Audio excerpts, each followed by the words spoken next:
So tonight I'm going to show you my pipes. I only have about 10 or 12 right now, and this video was actually inspired by one of Nomad Piper's recent videos. He made a video where he mentioned that he's trying to downsize his pipe collection, and I can totally agree. I've downsized my own, only by a few pipes, but more importantly, I think I'm down now to a core 3 or 4 pipes that I think that I need. And anything above that, I think I could easily part with. So let's go through them. I'm going to walk you through each pipe, and I'm going to tell you a little bit of a story about each one. I'm going to focus on, what I thought when I bought the pipe, how often do I smoke it now, and why or why not, and to kind of add some humor to it, I'm going to tell you who this pipe would be as an actor or a famous person or as a brand, because for me everything is visual. So when I think of a pipe or I think of anything, I kind of picture it as something else. So let's start at the beginning. Actually, before I show you these pipes, there are 2 pipes that are not here, and those are the pipes that I sold. So I sold a Boswell Canadian, and I'll show a picture here. And I sold it mostly because of the draw.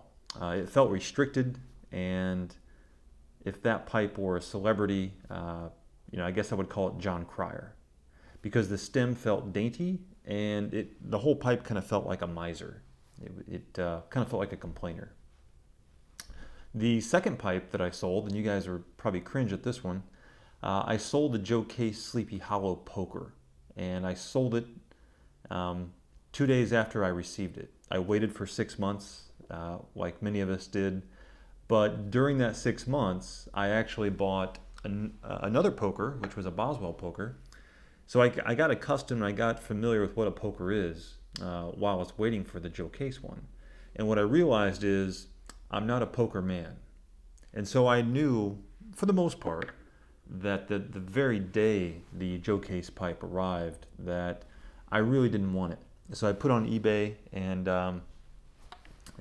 basically broke even on it. So it's kind of an uneventful situation.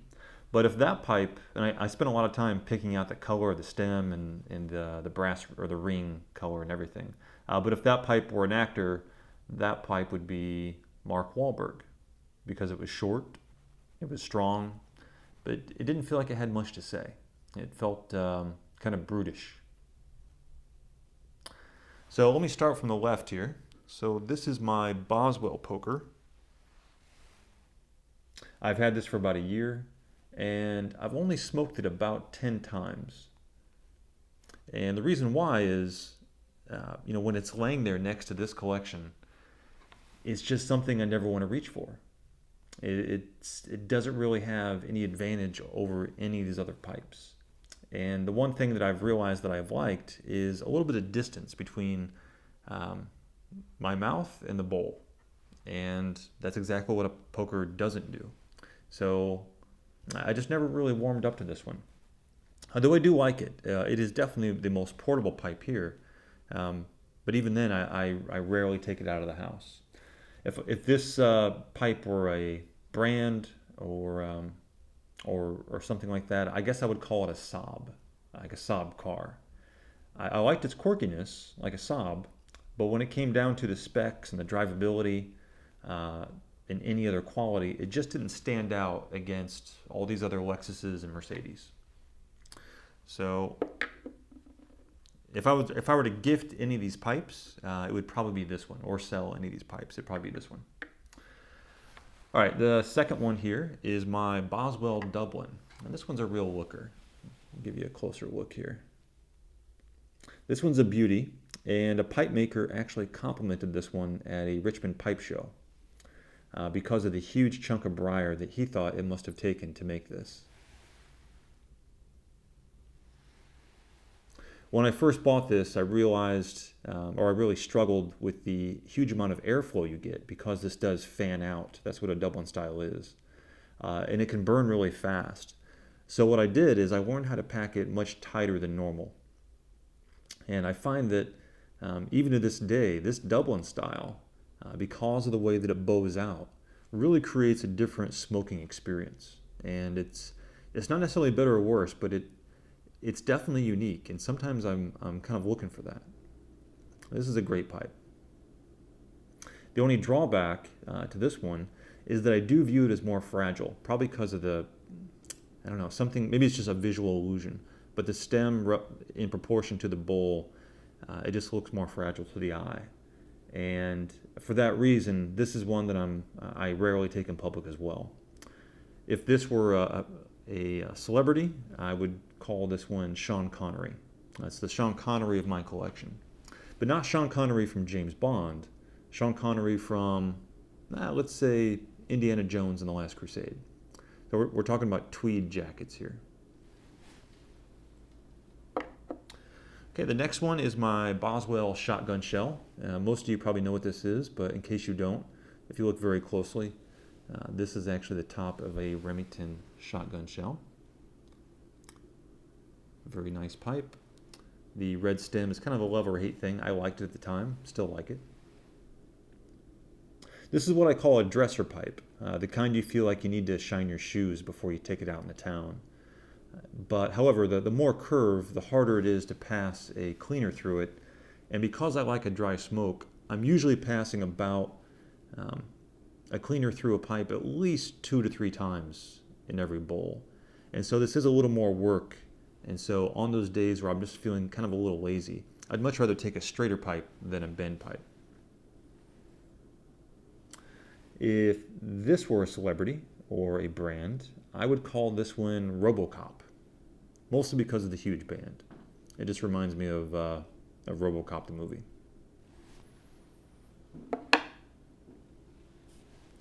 All right, next is my Boswell bend. Now these are probably my 2 most bent pipes here. You can see them side by side. And this is a very classy pipe. When I smoke this, I feel that it conveys kind of an understated elegance. While this one is saying, hey, look at me, this one is saying, hey, look at him, because I'm busy being sublime. It's just so understated. If this were an actor, I would call this one Clive Owen, specifically from the movie Croupier. If you haven't seen it, it's a great film.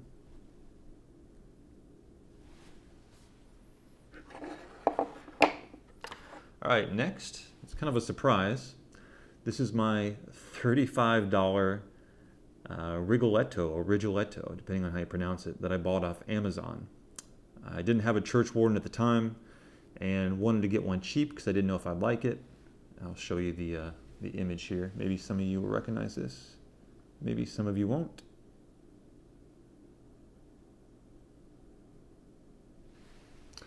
And when it arrived, I was definitely impressed. This is by far the biggest return on investment I've ever had in terms of bowls per dollar. I've gotten a lot of mileage out of this one. It's kind of the workhorse of a pipe, and it's not fragile. Although it has a long stem, there's something really pliable about that stem that I view this as less fragile, and mostly because it's cheap, but less fragile than this. And I love the way it smokes. You know, the draw here is really smooth and really tight.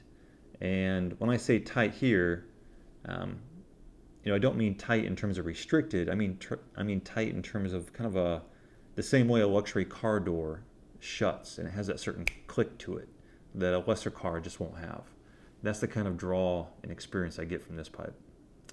So this one I would call my Rolex at a Timex price. And then we come to my favorite workhorse of a pipe, of a Boswell. I don't know what the shape is, whether it's apple or egg or something similar, but I love the slight bend of this pipe. Out of all the non-corncob pipes I reach for when I'm heading out the door, this is the one I reach for the most. It's stable, it's not fragile. I never choose a bend pipe over this one just because there's no incentive. I can pass a cleaner through this mid-smoke in 2 seconds, and it also never gets clogged.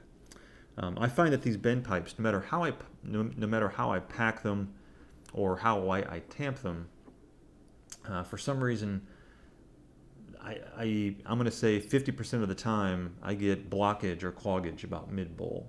And another reason probably why I reach for these less is strictly because I have to dig out and kind of clear the breathe hole or clear the stem. So this is my favorite non-cob pipe, I would say. And a tie for that in a completely different way is this relatively dainty, by comparison, Peterson sterling silver Dublin spigot pipe, which it's a dead tie, which is my favorite pipe. But the versatility of this little guy is just amazing. I get the same, roughly the same bowl, roughly the same heat dissipation, and a lot more flexibility to clean it mid-bowl than I do this one. Sorry about that. But it's just so nice. Now, I paid a pretty penny for this. This was just about $200. These Boswells are somewhere in the range of $160, $175. But I just absolutely love this pipe. This is one that I would never part with.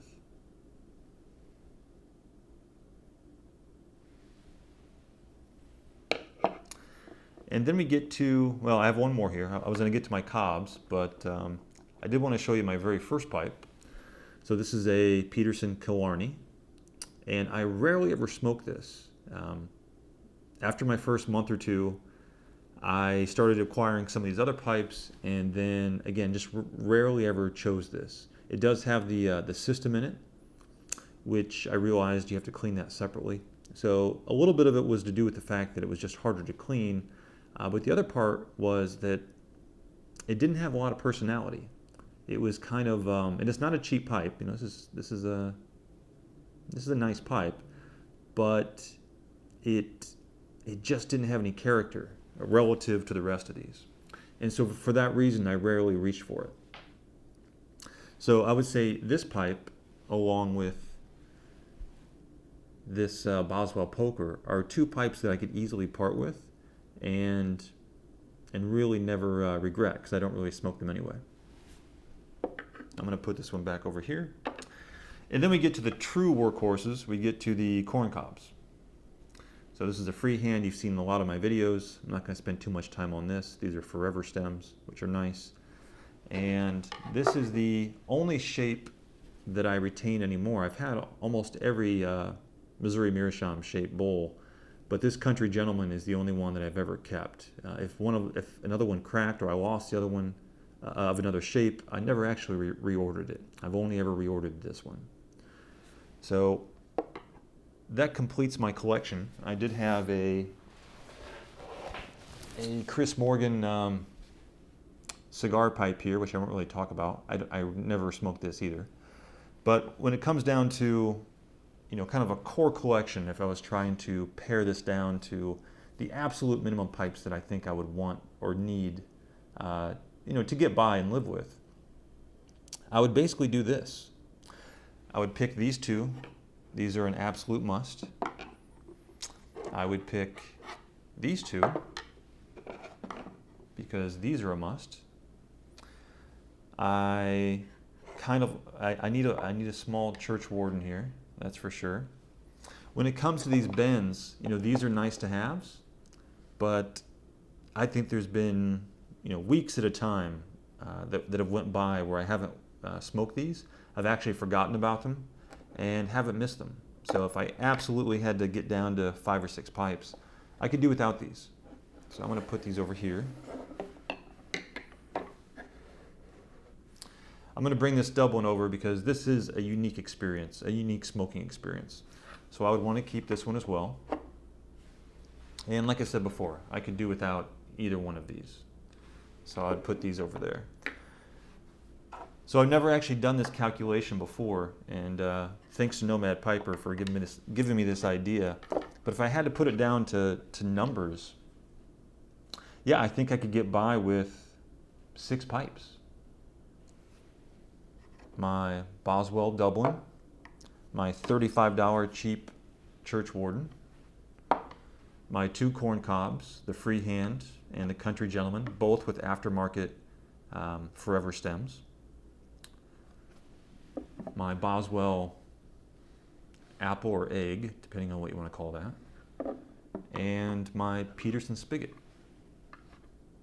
And to be honest, when I really think about the last, 30 days of what I've smoked, which is a good test, by the way, whatever you smoked in the last 30 days is probably what you need. If you haven't smoked it in the last month, there's a good chance you probably don't need it. But over the last 30 days, I think, 90% of the time, this is what I smoked. So in hindsight, that would have been a much easier calculation. I could have just went through my collection and said, what have I smoked in the last month? I would have picked these. So I hope you enjoyed that.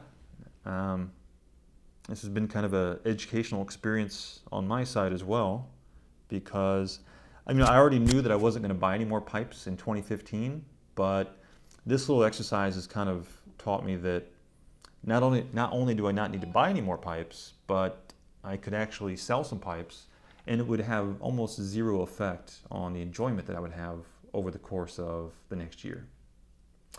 So that's it for tonight, folks. Thanks for joining me, and I'll see you next time.